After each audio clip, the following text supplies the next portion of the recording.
flas për teatrin.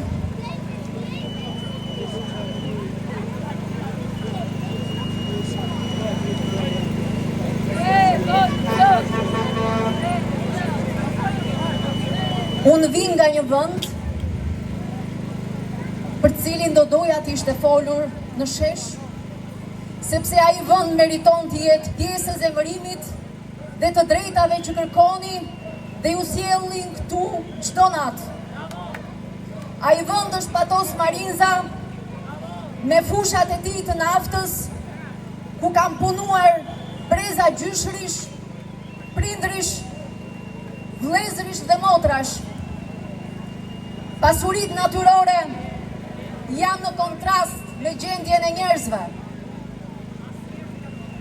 me papunësinë, me pensionimin e parakohshëm, pasojë administrimit të keq të pronës shtetërore.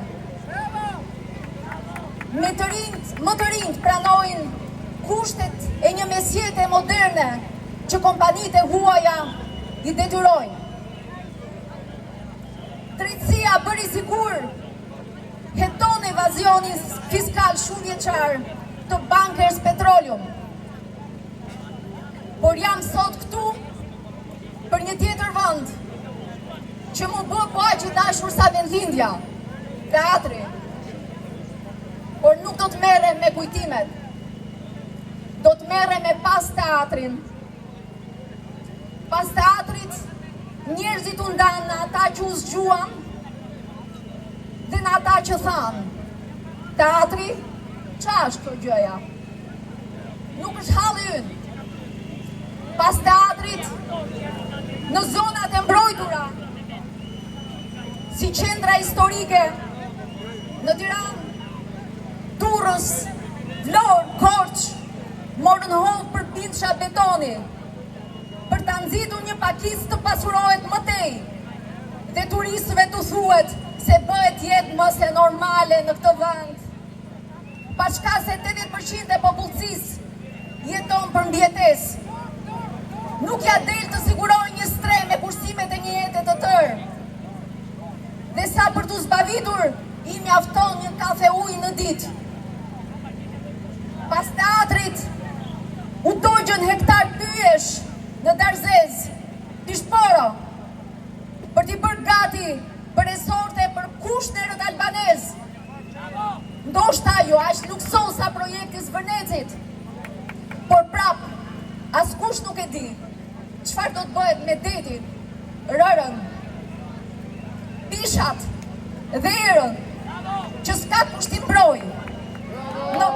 Në plazhin tim të fëmijërisë kanë shkatëruar pyet një lloj si bibliotekat, që s'kan që duen më, sepse fëmijët po ikin, do ikin, bashkit do të shkrihen.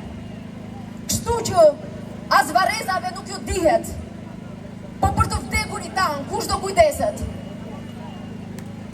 Pas teatrit, Kino Studioja ju fal mediave, që regjimi i ka bërë investitor strategjik me hektar tokash në jugun e bukur. Mediat që thoni se duhen bojkotuar, por nuk jazini emrat me gojë.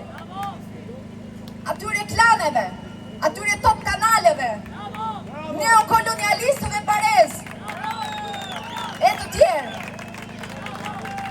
Goditini, bojkotojini, aty në pikën e tyre më të dobët. Goditini tek plerat e propagandës që s'ka incenerator t'i djeg. Bojkotojini tek Big Brotherat dhe fermat VIP, sepse ata besojnë se është ignoranca juaj dhe dembelizmi juaj historik që nga xhiron lekun, biznesin, spektaklin, madhështin, që pastaj të bëjnë biografin tuaj, të shpifin për ju dhe të thonë se ju nuk meritoni më shumë se një kafe në ditë dhe një ekran telefoni për të vrarë kohën. Kam vite që e besojnë këtë dhe ja kam parë hajrin. Për Zotin ja kam parë hajrin. Që ju të mos kërkoni më shumë se një qebaptore në shesh u kryua nata e bardha, e kujtoni? U kryua festivali i dritave, u kryua industria e koncerteve Rama Veliaj, e bëm pjesë të programit të tyre politik për kapjen e qytetit dhe mbajtjen e pushtetit. E pra, Kanye West ishte thjesht pavitja radhës për ta me pak më shumë arrogancë. Pas teatrit, janë artistët që i kishim quajtur ajka e kombit. Dhe që për një kohë të gjatë do t'i kujtojmë si turpi që do t'i mbetet në ballë shoqërisë, sepse besonim se edhe ata ishin shoqëria dhe do ishin në krahun e saj, kur politika do të godiste, do t'i korruptonte, do t'i zhvishte nga profesioni dhe do t'i bënte të papërfyllshëm sa për një pjatë supë a një kredi të butë. Pas teatrit, Akademia e Shkencave ju dorëzua ministrit Ramiz Alis, Skënder Gjenushit. Në këmbim, a i shiti partin Tom Doshit, që të hynte në parlament, dhe historia dihet e kundërta e elitës ka zënë vend në shkencë, në kuvent, në biznes, zaptim tokash me të fortë ka ndodhur, Filip Poja ka ndodhur, Baksiriolli ka ndodhur, pasi kishin ndodhur një herë, Kakomeja, Palasa, Porto Palermoja. Një shoqëri e traumatizuar, gjithmonë e zbulon me vonesë lirinë e vërtet, dhe ky shesh po i jep kuptim kësaj lirie, që çmimin e ka të lartë, joshin e ka të fortë dhe të magjishme.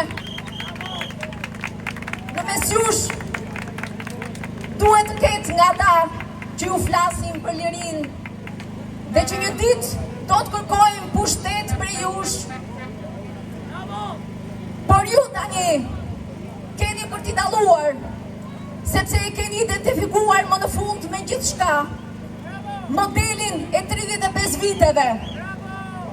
Po e zhvishni gjuhën e demagogut që ka folur pa pushim për lirinë, emancipimin dhe të ardhmen, duke i vrarë për ditë nga pak të gjitha këto, sepse e ka menduar veten të paprekshëm. Keni dëgjuar zonjën e tij të shplaj trut fëmijëve në ekranet e televizionit, duke thënë, e din, edhe kur të mos jetë më, do t'a kujtojnë pensionistët e ardhshëm, turistët që nuk kanë lindur ende do t'a kujtojnë, kur të shëtisin Lungomares dhe Nën Velier. Zero negocim me këtë njeri, që nuk nje respekt për popullin që drejton, zero tolerancë për gjuhën e tij të dhunshme dhe moralin e tij që fyen edhe shtazët. Pas teatrit, vuajtja e shqiptarëve nuk duhet lënë vetëm në dorë të spitaleve, se aty dihet se si shkon puna. Tek ajo që po kërkoni dhe i keni vënë emrin Shqipëri e Re, duhet hapur vend në radhë të parë në mendjet tuaja dhe në shpresat tuaja. Duhet hapur vend për bibliotekat, për librarit, për kinemat, për galeritë e artit, për skenat që janë shkatëruar, apo që u premtuan dhe nuk u ndërtuan kur e fundit, sepse